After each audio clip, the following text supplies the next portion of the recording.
Awal mula kisah azan dikumandangkan. Ibnu Umar radhiyallahu anhuma meriwayatkan, ia berkata ketika kaum muslimin tiba di Madinah. Mereka berkumpul, mereka menunggu salat tanpa ada panggilan khusus untuk itu. Suatu hari, mereka berbincang-bincang tentang itu. Sebagian dari mereka berkata, gunakan saja lonceng seperti loncengnya orang-orang Nasrani. Sebagian yang lain berkata, gunakan saja trompet seperti yang digunakan oleh orang-orang Yahudi. Maka Umar berkata, mengapa kalian tidak memilih seseorang untuk menyerukan salat?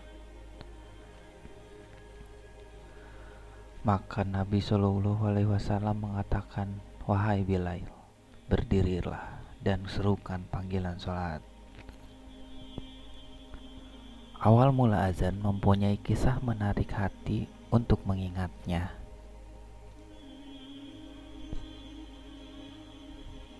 Seperti disebutkan oleh Ibnu Ishaq rahimahullah berkata,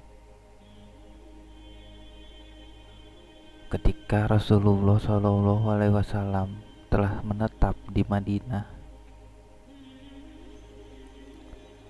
kaum muslimin berkumpul kepada beliau untuk menunaikan salat. Ketika hampir tiba waktu salat tanpa ada panggilan khusus, Rasulullah Shallallahu Alaihi Wasallam tiba di Madinah. Beliau berniat menggunakan trompet seperti trompet orang-orang Yahudi yang mereka gunakan dalam rangka memanggil salat. Tetapi kemudian Nabi Shallallahu Alaihi Wasallam tidak menyukainya. Kemudian beliau memerintahkan membuat lonceng. Lonceng ini dipahat agar bisa dipukul sebagai tanda bagi kaum muslimin bahwa waktu sholat telah tiba.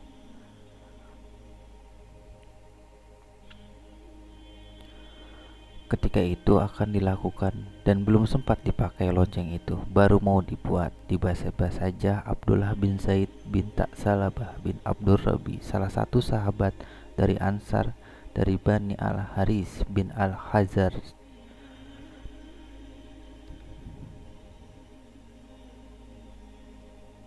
bermimpi tentang azan. Lalu dia datang kepada Rasulullah Shallallahu Alaihi Wasallam dan berkata kepada beliau, wahai Rasulullah,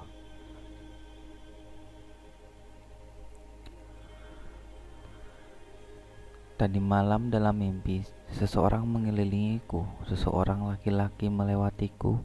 Dia memakai 2 kain hijau dan membawa lonceng di tangannya. Dan aku berkata kepadanya,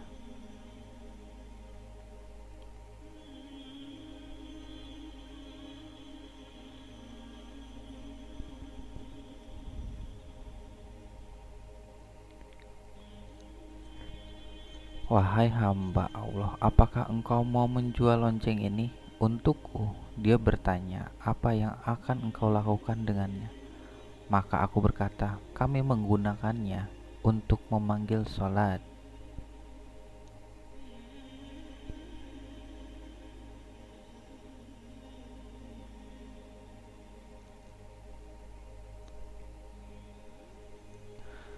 Maka orang itu pun mengatakan, maukah engkau aku tunjukkan yang lebih baik daripada lonceng ini?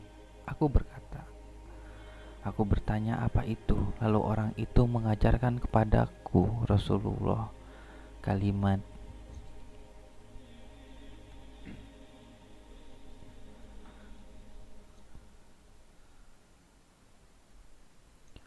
Allahu Akbar, Allahu Akbar, asyhadu an la ilaha illallah, asyhadu an la ilaha illallah, asyhadu anna Muhammadar Rasulullah, asyhadu anna Muhammadar Rasulullah, hayya 'alas shalah, hayya 'alas shalah, hayya 'alal falah, hayya 'alal falah, Allahu Akbar, Allahu Akbar.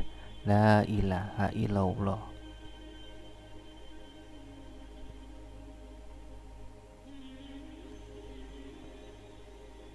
Ketika Abdullah mengabarkan kepada Rasulullah Shallallahu Alaihi Wasallam, beliau langsung bersabda, sesungguhnya ia adalah mimpi yang benar, insya Allah.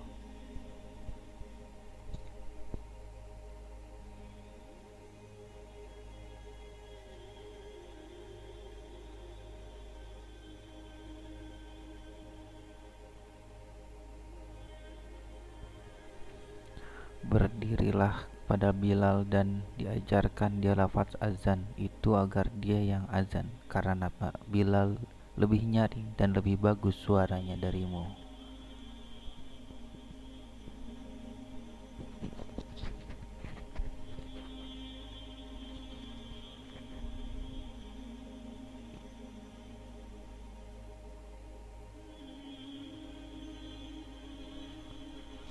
Alhamdulillah, seperti itulah kisah awal mula azan untuk pertama kalinya. Seperti diriwayatkan Abu Daud nomor 499 dalam Kitabus Shalah, dan Al-Bukhari juga menyebutkan dalam Khalfu al-Auf al-Ibad halaman 48.